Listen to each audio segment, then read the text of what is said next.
এর যে উন্নয়নের জন্য আমরা যে কথা দিয়েছি বিভিন্ন সময়, আমাদের শ্রদ্ধা সাহেব কথা দিয়েছেন, সেই বিষয়গুলো আমরা সবসময় মনে রাখবার চেষ্টা করি।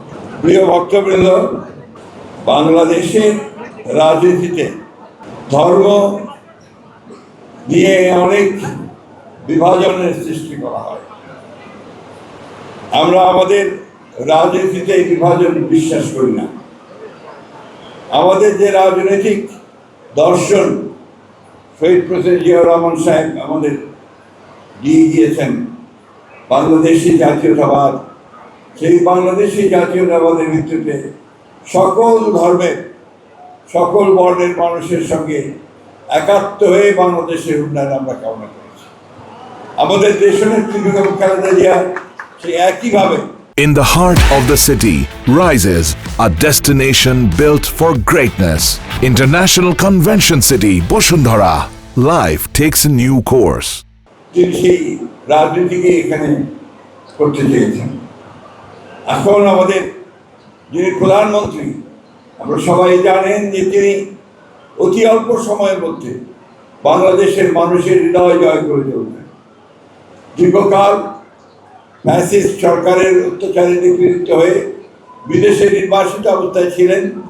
তারপরে দেশে এসে আপনাদের সহযোগিতায় বাংলাদেশের মানুষের ভালোবাসা নিয়ে তিনি একটা সত্যিকার অর্থেই একটা অবাধ নিরপেক্ষ নির্বাচনের মধ্য দিয়ে সরকার গঠন করার পরে তিনি কাজ করে চলেছেন, এবং তার কাজের প্রধান জায়গাটাই হচ্ছে সাধারণ মানুষের উন্নয়ন।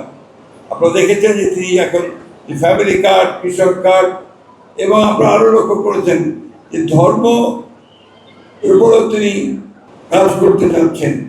যে সমস্ত ধর্মীয় প্রতিষ্ঠানগুলো আছে, যেমন মুসলমানদের জন্য মসজিদ, তার ইমাম, মুয়াজ্জিন, মন্দিরের পুরোহিত, এবং আপনার বৌদ্ধ মন্দিরের যারা দায়িত্বে থাকেন তারা, এবং একই সঙ্গে চার্চের যারা দায়িত্বে থাকেন তাদেরকে তিনি একটা ভাতার ব্যবস্থা করেছেন, যেটা কখনোই কেউ চিন্তা করতে পারেন। এইভাবে ধর্মকে সবার মধ্যে যেন সকলে ধর্ম পালন করতে পারে, সবার মধ্যে তিনি চেয়েছেন যে আমরা বাংলাদেশকে কোনো সুনির্দিষ্ট ধর্মের জন্য এখানে কেউ সুবিধা দিতে না পারে, বাংলাদেশ সবার জন্য কাজ করতে পারে। আপনাদের এখানে আসার আগে আমরা মাননীয় প্রধানমন্ত্রীর নেতৃত্বে আমরা আরেকটা সভাতে আমরা উপনীত হয়েছিলাম। আপনারা জানেন যে এবার মহিলা সংসদ সদস্যদের মধ্যে আপনার আমাদের মাননীয় প্রধানমন্ত্রী প্রত্যেকটি ধর্মের মানুষের প্রতিনিধিত্ব তিনি নিয়ে এসেছেন, এবং আজকে ছিল আপনার সমতল ভূমিতে যারা নৃগোষ্ঠী আছেন তাদের সঙ্গে তিনি বসেছিলেন। তাদের একজন প্রতিনিধি আছে, আপনি জানেন যে তিনি মূলত সাঁওতাল সম্প্রদায়ের মানুষ, আন্নামিজ, এবং আজকে তারাই আজকে বসেছিলেন। সেখানে একইভাবে তিনি বলেছেন যে আমরা প্রত্যেকটি শ্রেণীর উন্নয়নের জন্য, তাদের আর্থসামাজিক ব্যবস্থার পরিবর্তনের জন্য আমরা কাজ করে যাব। আমরা সেই কথাই বলতে চাই যে আমরা ধর্মীয়ভাবে কোনো বিভাজন সৃষ্টি করতে চাই না, আমরা সকলকে নিয়ে কাজ করে সামনের দিকে এগিয়ে যেতে চাই। দুর্ভাগ্য আমাদের, আমরা 1971 সালের স্বাধীনতা যুদ্ধে আমরা যখন একসাথে যুদ্ধ করে লড়াই করে হিন্দু, মুসলমান, বৌদ্ধ, খ্রিস্টান এই দেশটা স্বাধীন করেছিলাম, সেই যে বোধ, সে বোধটাকে একটা বিশেষ অপশক্তি বারবার আঘাত করার চেষ্টা করেছে। আজকেও সেটা আছে। এখানে আমাদের সকলকে এক হতে হবে, প্রতিরোধ করে তুলতে হবে, সেই জন্যে আমাদের ঐক্যবদ্ধ কাজ করতে হবে।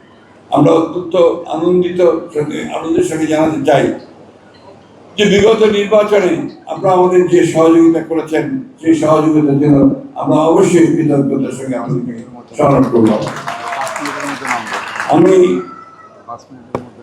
আমরা আপনার এই অসুস্থতার জন্য আমার কিছুটা আছে, সেই কারণে আমি গুছিয়ে বলতে পারছি না। আমরা আপনাদের সঙ্গে নিয়ে ধর্মের নিয়ে আমি আবার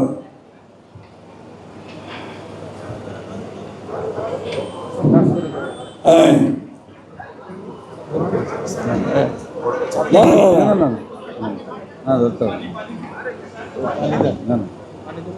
না, আমরা একসাথে এগিয়ে যাব এবং আমাদের বাংলাদেশের যে, আমি দুঃখিত অসুস্থতার জন্যে আমি আপনার কথা শেষ করতে পারছি না। সবশেষে এই কথা বলবো যে আসুন আমরা বাংলাদেশের মানুষ একসাথে এগিয়ে যাই সামনের দিকে। ধন্যবাদ সকলকে।